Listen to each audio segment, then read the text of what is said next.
બનાસકાંઠાના ખેંગારપુરા નજીક અકસ્માતની ઘટના બની છે। રોડની બાજુમાં બની રહેલા નાળાના કામ દરમિયાન માટી ભરેલું ડમ્પર પલટ્યું હતું તો માટી ભરેલું ડમ્પર પલટીને નાળામાં કામ કરી રહેલા મજૂરો ઉપર પડતા 4 લોકોના કમકમાટી ભર્યા મોત નીપજ્યા છે। મૃતકોમાં 3 મહિલા અને 1 બાળક હોવાની ચર્ચા છે। મૃતદેહને થરાદ રેફરલ હોસ્પિટલમાં પોસ્ટમોર્ટમ માટે ખસેડવામાં આવ્યા છે। થરાદ પોલીસે સમગ્ર મામલે વધુ તપાસ હાથ ધરી છે। રાજકોટમાં એક શાળાના વિદ્યાર્થીઓને સ્કૂલ પ્રવાસ દરમિયાન કડવો અનુભવ થયો છે। શહેરની માસૂમ નામની શાળા દ્વારા પ્રવાસનું આયોજન કરવામાં આવ્યું હતું અને આ પ્રવાસ દરમિયાન બસનો ડ્રાઈવર નશાની હાલતમાં હોવાનો શાળાના વિદ્યાર્થીઓ તેમજ તેમના વાલીઓ દ્વારા આક્ષેપ કરવામાં આવ્યો છે। આ વિદ્યાર્થીઓ ધારી ખાતે પ્રવાસ અર્થે ગયા હતા તે દરમિયાન બસનો ડ્રાઈવર નશો કરી બસ હંકારી રહ્યા હોવાનો આક્ષેપ કરવામાં આવ્યો છે। ધોરણ 6 અને 7ના વિદ્યાર્થીઓના પ્રવાસનું આયોજન કરવામાં આવ્યું હતું। સ્કૂલના પ્રવાસમાં ગયેલો તો એમાં એ લોકોને બહુ તકલીફ પડેલી। ડ્રાઈવર ડ્રિંક એન્ડ ડ્રાઈવ કરતા હતા। જમવા સવારના 4 વાગ્યાના હેરાન થતા સાંજ સુધી એમને હતા। જમવાનું કંઈ નથી બરોબર થયું અને છોકરાઓને ધમકી આપેલી કે જે કંઈ પાછળ જે કંઈ થયું છે ને એ બાબતમાં તમે પેરેન્ટ્સને વાત કરી ને તો અમે તમને રાજકોટ સુધી નહીં પહોંચવા દે। અને ત્યારે ઓલમોસ્ટ ઓલો તો થઈ જ ગયું ડાઉટ કે અમારા જે ડ્રાઈવર છે થોડું ડ્રિંક કરેલો છે। પછી જ્યારે ડેસ્ટિનેશનમાં પહોંચ્યા લાઈન ડેન રિસોર્ટ ત્યારે ખબર પડી કે એ ડ્રિંક એન્ડ ડ્રાઈવ કરે છે।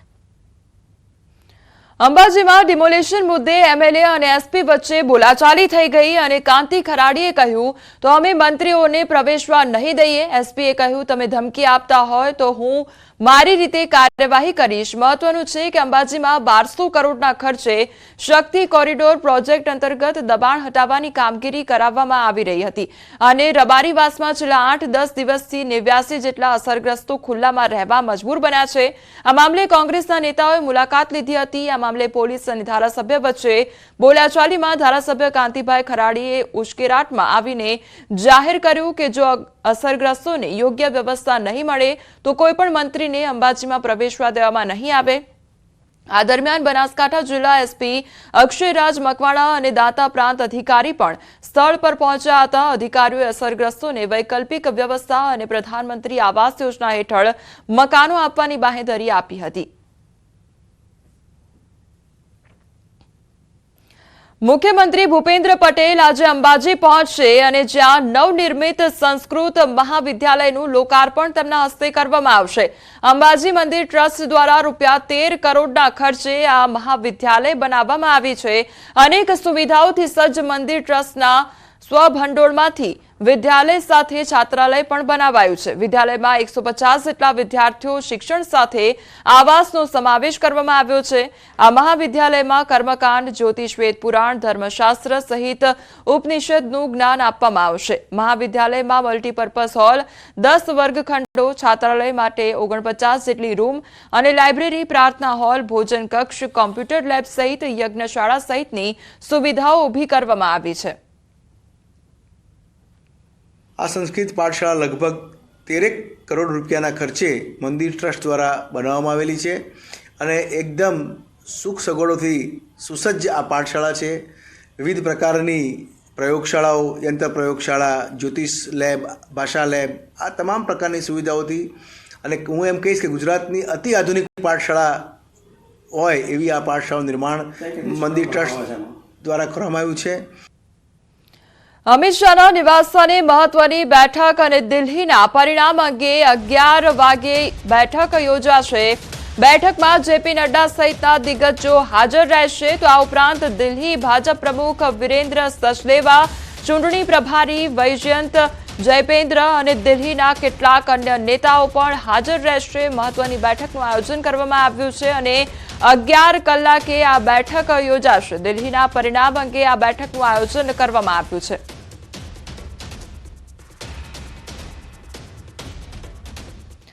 અમરેલી રાજુલા નગરપાલિકા વિસ્તારમાં વિધાનસભાના નાયબ દંડક કૌશિક વેકરિયાએ પ્રચારનો પ્રારંભ કર્યો। 1 થી 6 વોર્ડમાં કાર્યાલય ઉદ્ઘાટન કરવા વિધાનસભાના મુખ્ય નાયબ દંડક કૌશિક વેકરિયા પહોંચ્યા હતા। વાજતે ગાજતે સામૈયા કરી ફટાકડા ફોડી કૌશિક વેકરિયા અને ધારાસભ્ય હીરા સોલંકીનું ભવ્ય સ્વાગત કરવામાં આવ્યું। સ્થાનિક ધારાસભ્ય હીરા સોલંકી, નાયબ દંડક કૌશિક વેકરિયા દ્વારા વિવિધ કાર્યાલય ખુલ્લા મૂકવામાં આવ્યા હતા। કૌશિક વેકરિયાએ કહ્યું, કમળ 16 કળાએ ખીલવાનું છે. માઇક્રો મેનેજમેન્ટથી કામ કરવા કાર્યકરોને માર્ગદર્શન આપવામાં આવ્યું. સુરતના કતારગામમાં નવી જીઆઈડીસીમાં એમ્બ્રોઇડરી મશીનમાં કારીગરનો ફસાઈ જવાનો મામલો સામે આવ્યો. ઘટનાનો દિલધડક વિડીયો સામે આવ્યો છે. ફસાયેલા યુવકનું રેસ્ક્યુ કરાતો વિડીયો સામે આવ્યો છે અને ફાયર જવાનની કામગીરી કાબિલે તારીફ છે. સ્ટ્રેચરની રાહ જોયા વિના ઘાયલ કારીગરને ખભે ઉપાડી 108 એમ્બ્યુલન્સ સુધી પહોંચાડ્યો હતો. સમયસર સારવાર મળી રહેતા યુવકનો જીવ બચ્યો. ઉલ્લેખનીય છે કે આ યુવક એમ્બ્રોઇડરી મશીન પર કામ કરી રહ્યો હતો. તે દરમિયાન મશીનની પ્લેટ વચ્ચે યુવકની ગરદનનો ભાગ ફસાઈ ગયો હતો, જે બાબતે ફાયરની ટીમને જાણ કરાતા તે તાત્કાલિક ઘટનાસ્થળે દોડી આવી હતી. છોટાઉદેપુર જિલ્લાના સંખેડા તાલુકાના હાંડોદ ખાતે કપાસ વેચવા આવેલ જીનમાં ખેડૂત પિતા પુત્રને થાંભલા સાથે બાંધીને માર મારવામાં આવ્યો હતો. આ પિતા પુત્ર પોતાનું ટ્રેક્ટર લઈને કપાસ વેચવા માટે આવ્યા હતા. જોકે સીસીઆઈ દ્વારા નક્કી કરવામાં આવેલ ભાવ ઓછો લાગતા તેને કપાસ પરત લઈ બીજે લઈ જવાની વાતને લઈ જીનના માલિક સાથે બોલાચાલી થઈ હતી. ત્યારબાદ જીનના માલિકો તેમજ તેના કર્મચારીઓ દ્વારા ખેડૂત અને તેના પુત્રને જીનમાં આવેલ લાઇટના થાંભલા સાથે બાંધી માર મારવામાં આવ્યો હતો, જે બાબતે લાગી આવતા બંને પિતા પુત્રએ જંતુનાશક દવા ગટગટાવી દીધી. બંનેને તાત્કાલિક હોસ્પિટલ લઈ જવામાં આવ્યા છે. તેને લઈ ડેડિયાપાડાના ધારાસભ્ય ચૈતર વસાવા તેમજ અન્ય ખેડૂતો દ્વારા વિરોધ કરવામાં આવ્યો છે. જીનના માલિક તેમજ તેના કર્મચારીઓ સામે પણ પગલાં લેવાય તે અંગેની માંગ પણ કરવામાં આવી છે. આ લોકોને જાણે કાયદાની કોઈ ડર જ નથી એવી રીતના 1.5-2 કલાક બાંધીને માર્યા અને માર્યા એવા માર્યા કે બિચારાની હાલત ખૂબ ગંભીર છે. આઈસીયુમાં દાખલ છે. એને લાગી આવતા એને પોતે ઝેરી દવા પણ પીધી છે. જો એ ખેડૂતને આવનારા દિવસોમાં કંઈ થશે, સંપૂર્ણ જવાબદારી આ જીનના માલિકોની હશે. આ જીનના માલિકો જે પણ છે, જેણે પણ આ કૃત્ય કર્યું છે, એમના પર કાયદેસરની કાર્યવાહી હમણાં કરવામાં આવી છે. પણ હળવી કલમો નાખવામાં આવી છે અને માત્ર 3 જ જણના નામ છે. તો વિડીયોમાં સ્પષ્ટ દેખાય છે 15 થી 20 લોકો એને મા બેનની ગાળો બોલે છે, જાતિ વિશે ગાળો બોલે છે અને ઢોરમાર મારે છે. તો બધાના નામો દાખલ કરવામાં આવે, રાયોટિંગ દાખલ કરવામાં આવે. એફઆઈઆર કરવા બાબત નથી અને જે ગુના દાખલ કરવાના હતા એ દાખલ કરેલા નથી. એટલે જે ગુનો બને છે તે ગંભીરતાપૂર્વક ગુનો લે પોલીસ અને એમના પર એક્શન લે અને બધાને જેલમાં નાખે અને એમને કડકમાં કડક સજા મળે એવી અમારી માંગ સાથે અમે આજે પોલીસ સ્ટેશનમાં આવ્યા છીએ.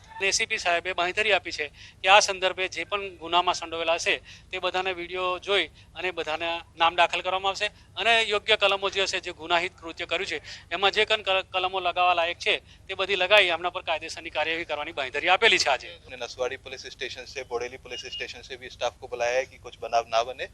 तो हमारी तरफ से पूरी तैयारी है और खेडूतों का जो कंसर्न है कि उनकी फरियाद नहीं है वो बिल्कुल गलत है, क्योंकि हमने उनकी फरियाद ले ली है. तो हम ये उम्मीद करते हैं कि इस अफवाह के चलते खेडूत लोग को कुछ आंदोलन करते हैं या कुछ करते हैं वो गलत है, क्योंकि हमने कायदेसर कार्यवाही की है और आगे हम लोगों को पकड़ने की कोशिश भी कर रहे हैं. ભરૂચના સાંસદ મનસુખ વસાવાએ પોલીસ પર ગંભીર આક્ષેપો કર્યા છે. સાંસદ મનસુખ વસાવાએ મુખ્યમંત્રી ભૂપેન્દ્ર પટેલ અને ગૃહમંત્રી હર્ષ સંઘવીને પત્ર લખ્યો છે, જેમાં નર્મદા જિલ્લાના આમલેથા પોલીસ સ્ટેશનના અધિકારીએ તાલુકા પંચાયતના સદસ્ય હિતેશ વસાવા અને તેમની પત્ની સુધા વસાવાને ખોટી રીતે કસ્ટડીમાં મૂકીને કાર્યવાહી કરી હોવાનો આક્ષેપ કર્યો છે. જો કે ભરૂચ જિલ્લા પંચાયતના સભ્ય ભાવના વસાવાના ઘરમાં ઘૂસીને પીઆઈ પરમારે તોડફોડ કરી હતી અને તમે દારૂનો ધંધો કરતા હોવાનો આરોપ લગાવ્યો હતો. મનસુખ વસાવાએ આક્ષેપ કર્યો કે નર્મદા જિલ્લાના આમલેથા પોલીસ સ્ટેશનના અધિકારી કાયદાની ઉપરવટ જઈને કૃત્ય કર્યું છે. પ્રજા હેરાન થાય છે. કેટલાક પોલીસ અધિકારીઓ નફટ અને નાલાયક છે. બંને જિલ્લાના પોલીસ અધિકારી પર કાનૂની કાર્યવાહી કરવા સાંસદ મનસુખ વસાવાએ માંગ કરી છે. પોલીસ અધિકારીઓ પ્રજાને રંજાડતા હોય અને તેમાં ચૂંટાયેલા પ્રતિનિધિ ને અરેસ્ટ કરીને જેલમાં મૂકે એ તો બહુ મોટું દુઃખ બાબત છે. અહીંયા ઢોલારમાં આપણા હિતેશભાઈને જે જેલમાં મૂક્યો, કસ્ટડીમાં મૂક્યો, એ જ રીતના ભરૂચ જિલ્લામાં જિલ્લા પંચાયતની સભ્ય જે મહિલા છે એના ઘરમાં પોલીસ જાય, રેડ કરે અને કે તમે દારૂના ધંધા કરો છો, આમ કરો છો અને એના તઈ લગ્ન પ્રસંગ આ 16 તારીખે એની નાની બેનના લગ્ન છે. તો આવા સમય આ નકપટ અને નાલાયક અધિકારીઓ છે કે જેના તે લગ્ન પ્રસંગ હોય અને જે જિલ્લા પંચાયતની સભ્ય છે અને ભૂતપૂર્વ સરપંચ એ એના પપ્પા હતા, એને મમ્મી પણ ભૂતપૂર્વ સરપંચ હતી.